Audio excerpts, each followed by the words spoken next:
આથી ઘણા આનંદે દ્વારકા આવીને રાધાને કહ્યું, જય મહારાજ, અમે બે ચોરોને પકડી લાવીએ છીએ, તેમને જોઈ આપ હુકમ કરશો એવું સાંભળી ચોરોને જોઈ વિચાર કર્યા વગર એકદમ કેદ કરવાની શિક્ષા આપતા વગર સિપાહીઓએ તેમને સખત બાંધી મોટા કેદખાનામાં કૂદ્યા હતા.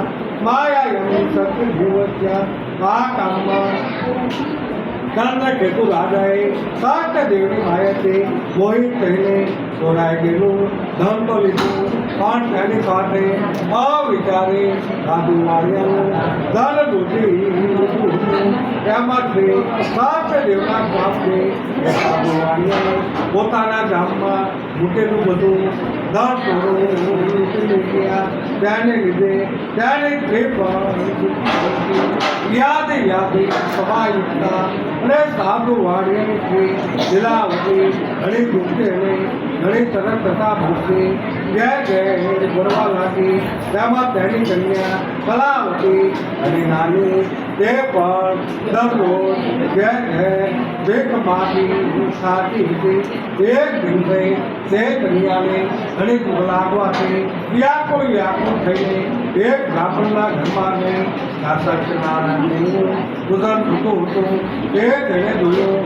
આ વ્રત તથા પૂજન જોતા ઘણો આનંદ પામીને ત્યાં બેઠી સત્યનારાયણ દેવની કથા સાંભળીને સત્યદેવને પ્રાર્થના કરી, મારો દુઃખને મારા માતા પિતા સ્વામી મળે એવો આશીર્વાદ સત્યદેવ પાસે માગી બ્રાહ્મણે આપેલું. સુધાર ગાય રોજના કરતા ઘણી મોડી ઘેર આવી. ઘરમાં આવતા તેની માં લીલાવતી કલાવતી નામની કન્યાને પૂછે છે, હે પુત્રી, આજે આટલી રાત સુધી ક્યાં હતી? તારા મનમાં કલાવતી કન્યા પોતાની માને ઉતાવળે કહે છે, હે મા, આજે હું બ્રાહ્મણના ઘેર મનમાં ધારેલું કામ પાર પડી એવો વ્રત તથા પૂજનને કથા કરતી હતી. ત્યાં હું બેઠી હતી. એવા કન્યાનું બોલવું સાંભળી સાધુ વાળીને લીલાવતી એ સત્યદેવનું પૂજન કરવા સારું થઈ જતી અને બારથી વાળીથી પોતાના સગાવાળા ભાઈ બાળકો સાથે સત્યદેવનું વ્રત કરવા બેઠી અને પોતાનું સ્વામી તથા જમાય પોતાને ઘેર જલ્દી પાછા આવે એવો હેતુ મનમાં ધારી તે પૂજન કરવા બેઠી અને પૂજન કરતી વખતે સત્યદેવને મારે ઘડીએ એવો માગતી હતી, હે સત્યનારાયણ પ્રભુ, મારા સ્વામી તથા મારા જમાઈના અપરાધ ક્ષમા કરવાને આપ જ જોશે છો. એવી રીતે લીલાવતી સાધુ વાણીએ પ્રાર્થના કરતી હતી.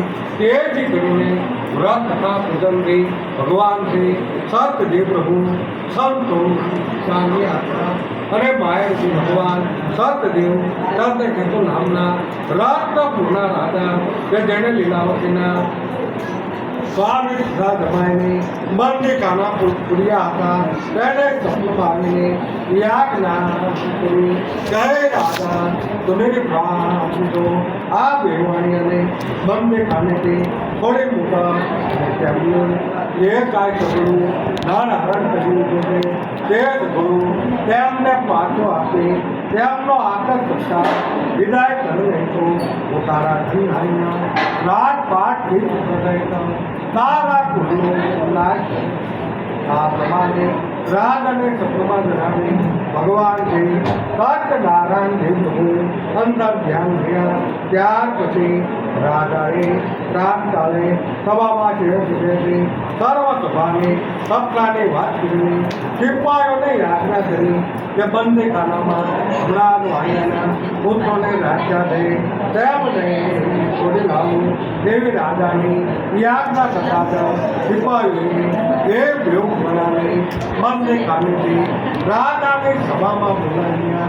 ત્યાં એ બેવું બંને ખાનેથી છોટેલા મસ્ત વાણિયાના રાધાથી ઘણી નમ્રતાથી નમસ્કાર કરતા હતા અને પોતાનું પૂર્વનો અહેવાલ મનમાં લાવી બાય બેન કંઈ જરૂરિયા નહીં એવા ઘણા ગરીબ વાલિયાના પુત્રને જોઈ રાજા ચંદ્ર ઘણા આદર ભાવથી પ્રધાન મંડળને કહ્યું હતું કે આ બેવાનીયાના પુત્રે આજ સુધી ધર્મના અભિપ્રાય કરી મોટું દુઃખ ભોગવ્યું હવે પછી એમને કાંઈ મળવું નથી કહે તેમને ટીકા કરવા યાદના પતાજો પગની ભીડું પૂરી લગાવી હસામત કરાવડાવી વાત કરવી ઘરેણા પહેરાવી સંકોચ કર્યા અને એ બેવડાવી પોતાની પાસે બેસાડી સારું ભાષણ કરી ઘણા સંકોચ કમાડ્યા અને એ બેવનું પ્રથમ જેટલું ધન હરણ કર્યું હતું તેથી બગલું